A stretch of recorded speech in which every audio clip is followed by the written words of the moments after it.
어떤 목사님이 오랫동안 교회를 출석하지 않은 형제에게 권면의 문자를 보냈다고 합니다. 그랬더니 이런 내용의 답장이 왔다고 그래요. 목사님, 꼭 교회에 출석해야만 신앙이 성숙할 수 있을까요? 혼자서도 하나님과 좋은 관계를 맺는 영적 성숙이 가능할 수 있지 않을까요? 정말 교회 없는 신앙생활은 불가능할까요? 제가 요즘 교회 출석이 뜸한 이유는 그것을 실험하기 위함입니다. 그렇게 답장이 왔답니다. 그래서 목사님이 거기에 대해서 다시 답장을 보냈대요. 이런 내용의 답장을 쓰셨다고 합니다. 불가능한 것은 아닙니다. 그러나 이런 경우를 상상해 보십시오. 군대에서 훈련받기를 거부하는 군인을 정상이라고 할 수 있을까요?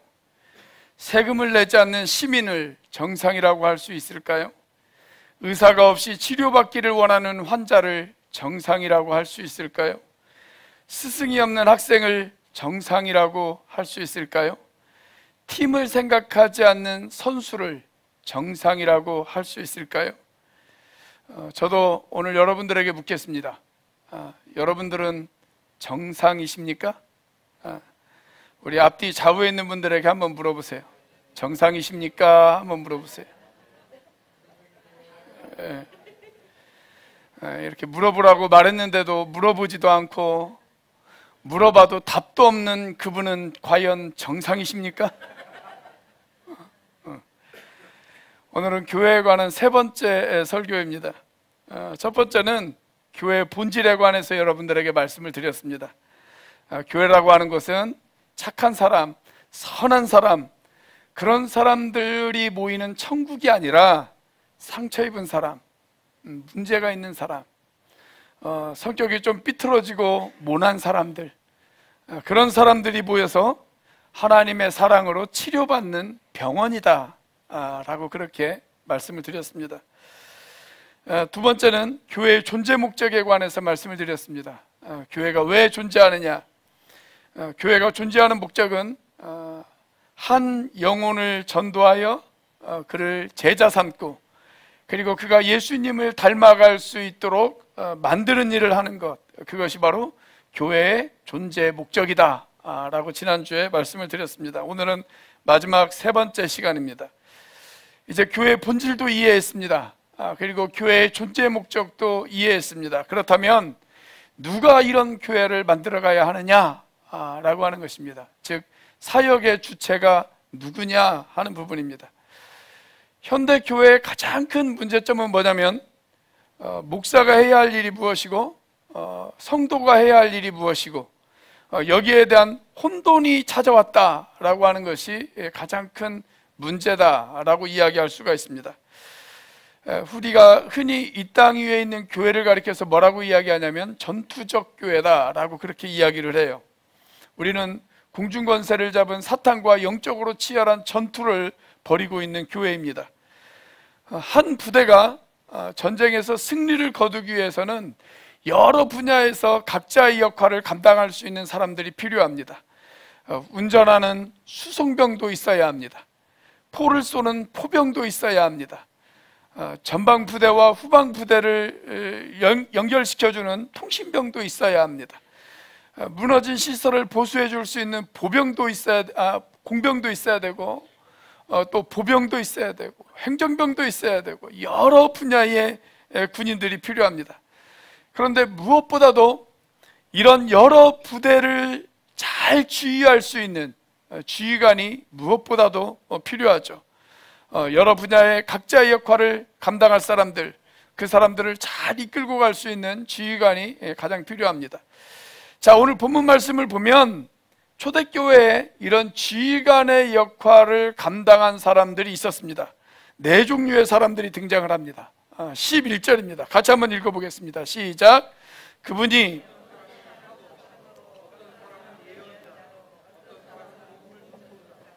또 어떤 사람은 목사와 교사로 삼으셨습니다. 제일 먼저 등장하는 사람이 누구입니까? 사도입니다. 사도. 이 사람들은 한 군데 머물러서 목회를 하는 사람들이 아니라 복음이 전해지지 않은 곳에 가서 그곳에서 교회를 개척을 합니다. 그리고 그곳에서 지도자가 세워지면, 그 교회 지도자가 세워지면 또 다른 교회로 떠나서 그 교회에서 교회를 개척을 하는 사람들입니다. 사도라고 하는 단어의 뜻이 보내심을 받은 사람들이라고 하는 뜻을 가지고 있어요. 이 사도라고 하는 말에서 나온 말이 무슨 말이냐면 선교사입니다. 선교사. 물론 초대교회의 사도들과 똑같지는 않지만 그래도 가장 비슷한 단어가 선교사라고 그렇게 우리가 이야기할 수가 있습니다. 그래서 여러분, 저는 선교사도 자기 결단만 가지고 선교를 떠나는 사람들은 좀 위험하다고 생각해요. 분명한 부르심이 있어야 돼요. 거기에 대한 분명한 부르심이 있어야 됩니다. 자, 그 다음에 등장하는 사람이 누구냐면 예언자입니다. 예언자. 우리는 예언자 그러면 어떤 사람들을 생각하냐면 막 점치는 사람, 앞날을 예언하는 노스트라다무스 같은 사람, 그런 사람들을 우리가 생각할 때가 많아요. 자, 그런데 성경에서 이야기하는 예언자의 역할은 뭐냐면 하나님에게 말씀을 받아요. 그리고 그 말씀을 백성들에게 전합니다. 그래서 그 백성들이 그 말씀을 듣고 회개할 수 있도록 돕는 역할을 하는 사람, 그 사람이 예언자입니다. 요즘으로 하자면 어떤 사람일까요?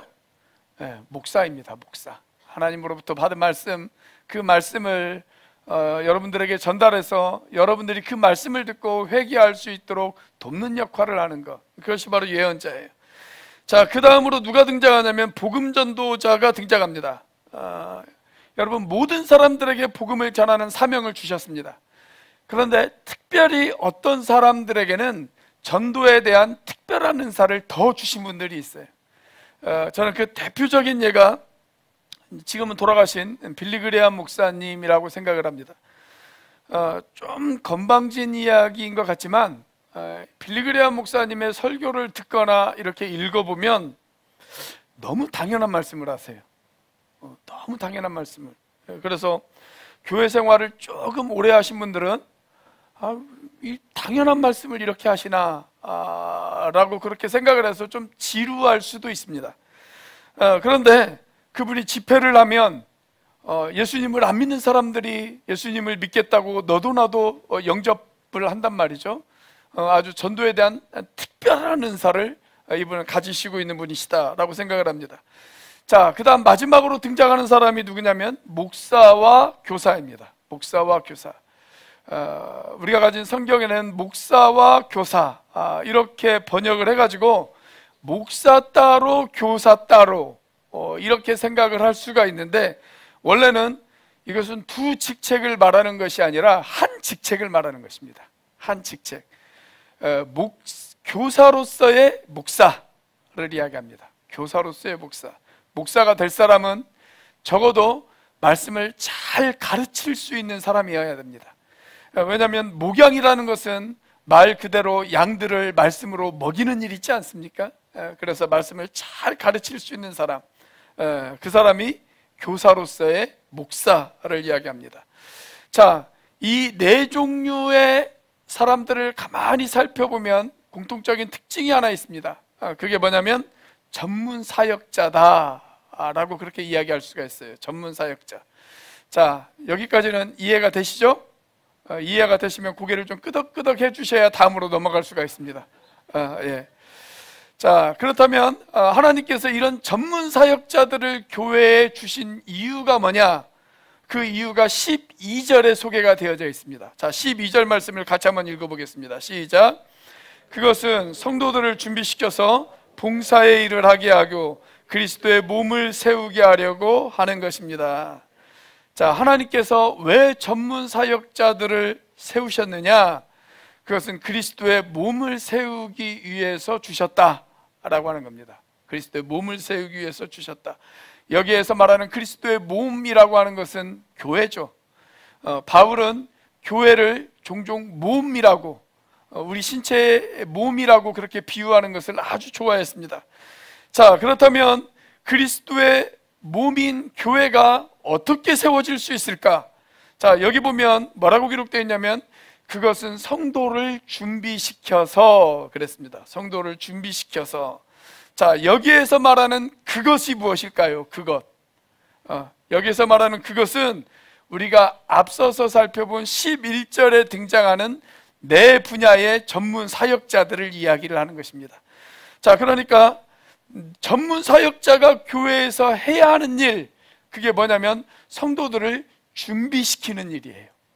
성도들이 사역할 수 있도록 준비시키는 일, 그리고 그분들이 열심히 그분들을 잘 훈련시켜서 그분들이 사역할 수 있도록 돕는 일, 그 일을 하는 것이 전문 사역자가 해야 하는 일이다 라고 하는 겁니다. 그러니까 제가 해야 할 일은 뭐냐면 여러분들이 잘 사역할 수 있도록, 교회에서 그리스도의 몸을 세우는 그 일을 할 수 있도록 여러분들을 준비시키고 여러분들을 훈련시키는 일, 그게 제가 해야 할 일입니다. 자, 그러면 그렇게 잘 준비되어진 성도들이 해야 할 일이 무엇입니까? 봉사의 일을 하고 그리스도의 몸을 세우는 일입니다. 그러니까 봉사의 일, 그리스도의 몸을 세우는 일, 그 일을 누가 해야 되는 거예요? 여러분들이 하셔야 되는 거예요. 그건 제 역할이 아니에요. 여러분들의 역할이에요. 여러분들의 역할. 우리는 봉사 그러면 대부분은 교회 청소하는 거, 식사당번하는 거, 이 정도를 우리가 교회 봉사라고 생각할 수가 있어요. 나 그래 교회 봉사하고 있어. 근데 여기에서 말하는 봉사는 그 정도 수준이 아닙니다. 물론 그것도 훌륭한 봉사이지만 그 이상이에요. 그 이상. 교회의 몸을 세우는 일, 영혼을 맡아 그 영혼을 잘 섬기고 그 영혼을 그리스도의 몸으로 세워가는 일, 그것을 말하는 것입니다.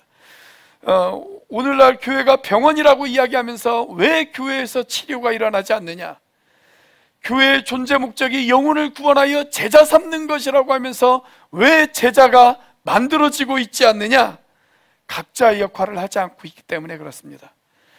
성도들은 봉사의 일을 하면서 그리스도의 몸을 세워야 가는데 그 일을 하지 않아요. 그리고 그 일을 다 누구에게 떠맡겼냐면 목사들에게 떠맡겼어요.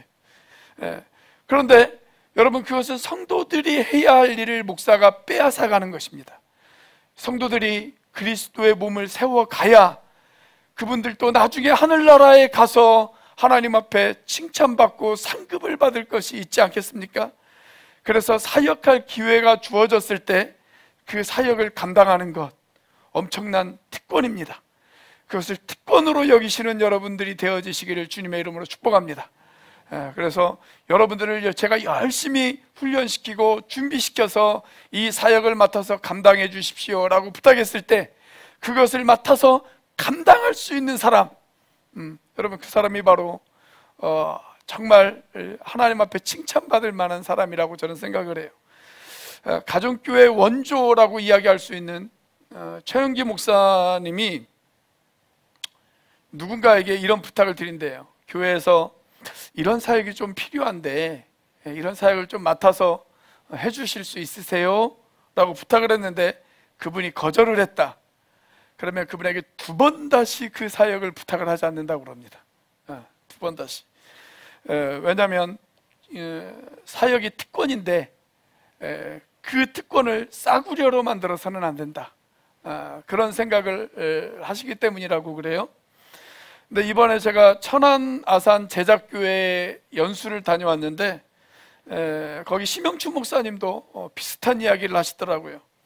교회에서 필요한 사역이 있어서 목사님이 충분히 기도를 했어요. 충분히 기도를 하고 그분에게 부탁을 드렸습니다. 이런 사역이 있는데 좀 한번 해보시는 것이 어떨까요? 부탁을 드렸어요. 그랬더니 그분이, 목사님, 제가 기도해보고 결정하겠습니다. 아니, 기도는 이미 내가 충분히 했어. 그러니까 순종만 해. 순종만. 그런데도 그분이 거절을 하면 7년 동안은 그 어떤 사역도 맡기지 않는다고 그래요. 제가 속으로 생각을 했어요. 그래도 7년은 너무 잔인한 것 같다. 나는 그래도 한 5년 정도는 그렇게 한번 해보면 어떨까. 이렇게 지금 생각하고 있는 중입니다. 사랑하는 여러분, 주님의 사역을 감당하는 것 특권입니다. 특권입니다. 저는 우리 교회 모든 성도가 마땅히 누려야 될 특권을 누리시는 여러분들이 되시기를 주님의 이름으로 축복합니다. 저는 여러분들을 잘 훈련시키는 논산훈련소의 역할을 할 것이고, 그리고 여러분들은 잘 훈련받아서 전방에서 봉사의 일을 하고, 그리고 그리스도의 몸을 세우는 야전부대의 역할을 하시면 되는 것입니다. 그리고 목자와 목녀는 그 야전부대의 야전사령관이 되어지는 것입니다. 그런데 문제는 뭐냐면 성도들이 다 후방에 있어요. 전방에 있어야 될 성도들은 다 후방에 있고, 후방에서 성도들을 잘 훈련시켜야 될 목사들이 다 전방에 있다는 거, 이것이 우리 한국교회의 문제라고 생각이 되어져요. 자, 그래서 우리 교회는 전방에 있어야 될 사람들이 전방으로 가고, 후방에 있어야 될 사람들이 후방으로 가는 앞으로 그런 교회를 만들고 싶습니다. 그래서 우리 교회는 앞으로 신방도 목자가 하고, 신방 가서 설교도 목자가 하고, 맡겨진 영혼을 돌보는 것도 목자 목녀들이 감당을 할 것입니다. 저는 그런 목자가 그런 일들을 잘 할 수 있도록 돕는 역할을 할 것입니다.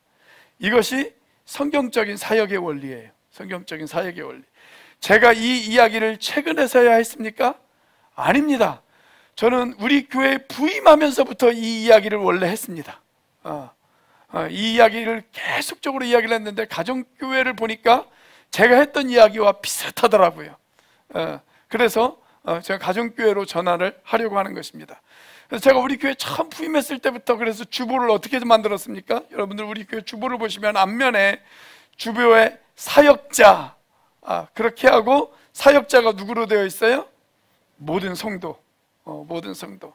그리고 목회자 이름은 그 옆에 뭐라고 적혀 있습니까? 사역자를 돕느니, 그렇게 되어 있어요. 사역자를 돕느니. 이게 성경적인 사역의 원리예요. 이 성경적인 사역의 원리를 따라가고 싶어서 우리가 1월 12일 날부터 가정교회로 전환을 하는 것입니다. 여러분, 이 개념이 분명하지 않으면 엉뚱한 이야기를 할 수가 있어요. 목자가 사역을 다 하면 그러면 목사님은 뭐 하실 겁니까?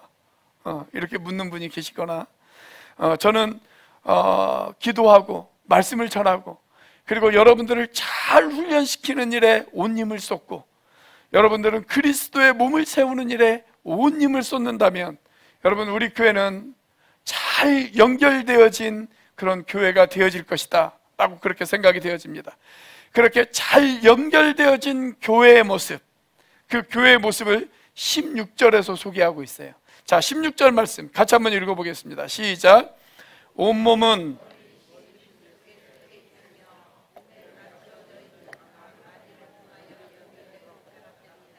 각 지체가 그 맡은 분량대로 활동함을 따라 몸이 자라나며 사랑 안에서 몸이 건설됩니다. 여기 보면 잘 이어지고 연결되어진 교회의 모습을 두 가지의 예로 들어서 설명을 하고 있습니다. 하나는 몸이에요. 몸, 우리의 신체. 우리의 신체는 정말 잘 연결되어진 그런 한 팀이죠. 한 팀. 얼마나 잘 연결되어져 있는지 몰라요. 여러분, 우리가 눈이 맛있는 음식을 봤어요. 그러면 뇌는 몸에 명령을 내립니다. 손에게 명령을 내려요. 발과 손에게 명령을 내립니다. 가서 그 음식을 지불하고 이 명령을 내립니다. 그리고 그 음식을 먹으라고 이야기합니다. 자, 손이 음식을 입에다 넣으면 입은 어떻게 되어질까요? 자동으로 침을 만들어내요. 그래서 그 음식의 맛을 잘 느낄 수 있도록 그 침이 우리의 모든 기관들을 세척을 합니다. 깨끗이 세척을 해요. 그리고 식도를 통해서 그게 위로 넘어갑니다. 그러면 이는 그걸 잘 소화시켜가지고 대장, 소장으로 다 보내죠. 그러면 어떻게 되어집니까? 그것도 대장, 소장에서 영양분을 쫙 흡수를 해가지고 우리의 모든 신체 기관에다가 보냅니다. 그리고 나서 필요 없는 부분은 항문을 통해서 밖으로 배설을 합니다. 여러분, 우리의 몸이 완벽한 한 팀이에요. 얼마나 잘 이어져 있는지 몰라요. 이렇게 잘 이어져 있는데 어느 한 부분이라도 그 이어진 부분에 문제가 생겼다. 그럼 어떻게 되어질까요? 그 사람은 건강하지 못해요. 건강하지 못합니다. 여러분, 우리가 잘 이어져서 이렇게 사역을 감당하면 우리는 건강한 교회를 만들 수가 있습니다. 그런데 나 하나는 빠져도 되겠지, 이런 생각을 가지면 그 사람 때문에 몸 전체가 건강을 잃어버릴 수가 있습니다. 자, 또 하나의 예를 여기서 뭘로 들었냐면 건물에다 비유를 했어요. 건물. 여기 16절 마지막 부분을 보면 몸이 건설된다 라고 하는 표현을 썼습니다. 건축 용어를 썼어요. 건축 용어. 좋은 집은 어떤 집일까요? 여러분, 좋은 집은요, 잘 이어져 있는 집이 좋은 집입니다. 잘 이어져 있는 집, 물샐 틈이 없이 진하게 서로 연결되어 있는 집, 그 집이 좋은 집이죠. 여러분, 집이 잘 연결되어져 있지 않다라고 한번 생각을 해보세요. 벽과 벽이 연결되어져 있지 않고 벽과 지붕이 연결되어져 있지 않아요. 지붕이 없는 집이 되어져 버렸어요. 그럼 어떻게 될까요? 밤에 잠을 자려고 딱 누웠으면 이런 노래를 불러야 됩니다. 저 별은 나의 별, 저 별은 너의 별. 그런 노래를 불러야 돼요. 그죠? 운치 있을지는 몰라요. 그런데 요즘 같은 계절에 그런 집에서 잠을 자면 다음 날 아침에 송장으로 발견되어질 수도 있습니다. 그래서 좋은 집은 어떤 집이냐? 모퉁이 돌 대신 예수님이 기준하고 외치면 그 예수님을 중심으로 예수님을 닫고 싶은 사람들이 벽돌이 되어져서 차곡차곡 쌓아져 가는 집, 그래서 물샐 틈 없이 잘 이어진 집, 그 집이 좋은 집입니다. 나 하나는 빠져도 되겠지, 그러면 그곳으로 찬바람이 쌩쌩 들어옵니다. 밤에 춥습니다. 난방을 아무리 잘해도 소용이 없습니다. 그래서 집을 잘 지어야 됩니다. 우리 옆에 있는 분들하고 같이 한번 인사해 보겠습니다. 우리가 아까 불렀던 찬송가의 가사처럼 우리 이렇게 한번 인사해 볼까요? 잘 짓고 잘 짓세, 우리 집 잘 짓세. 한번 인사해 보겠습니다.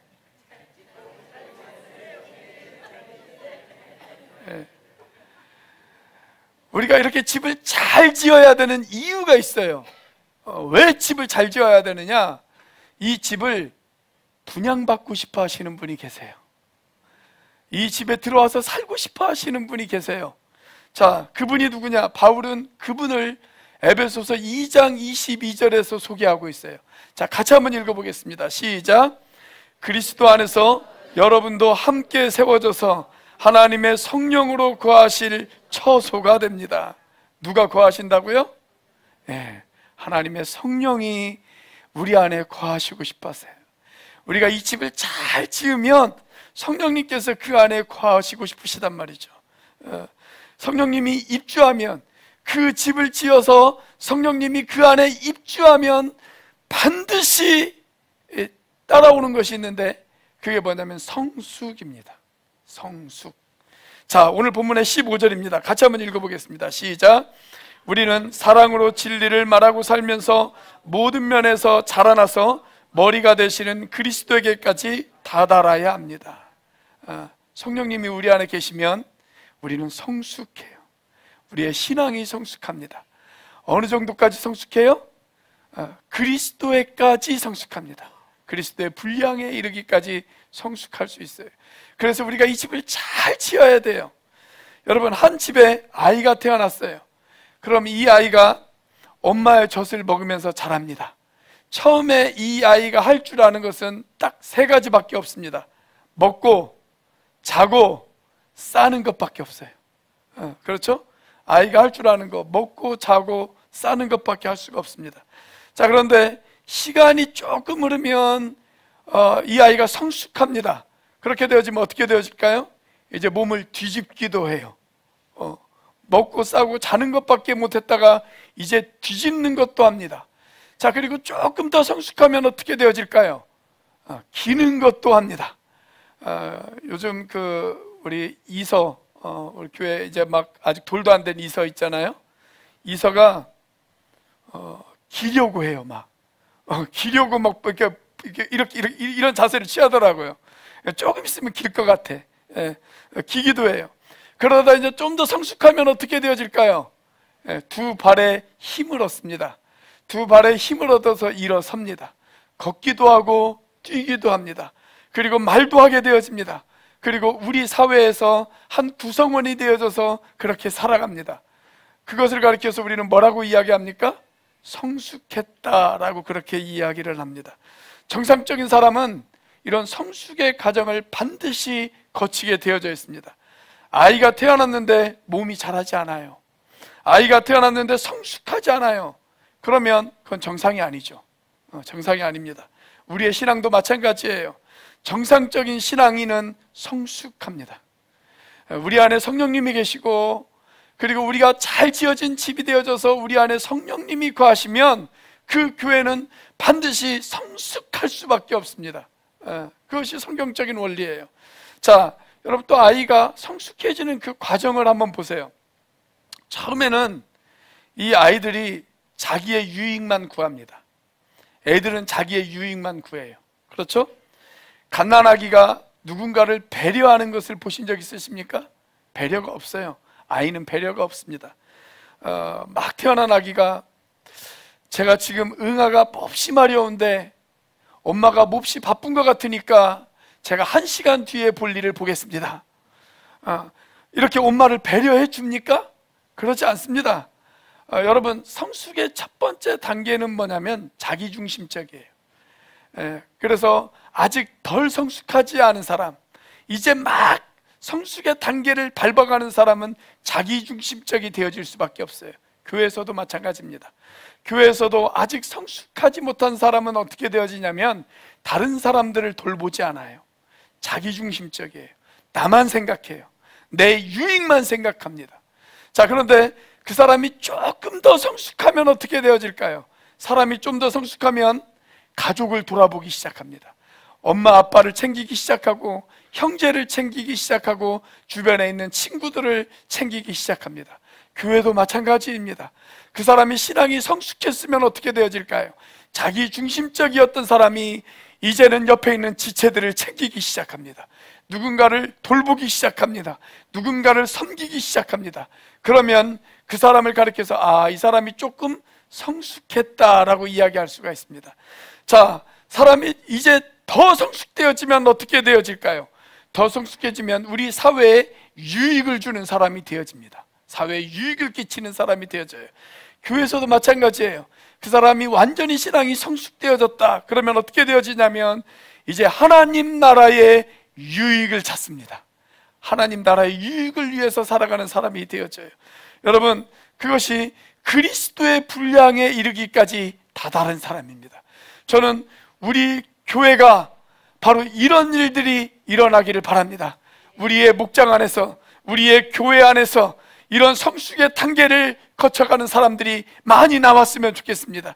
처음에는 자기중심적이었던 사람이 이제는 옆에 있는 지체들을 챙기기 시작하고, 그 사람들이 이제는 하나님 나라와 하나님의 뜻과 하나님의 영광을 챙길 줄 아는 사람으로 변해져 나가는 것, 이런 일들이 우리 교회 안에서, 우리 목장 안에서 그렇게 일어났으면 좋겠습니다.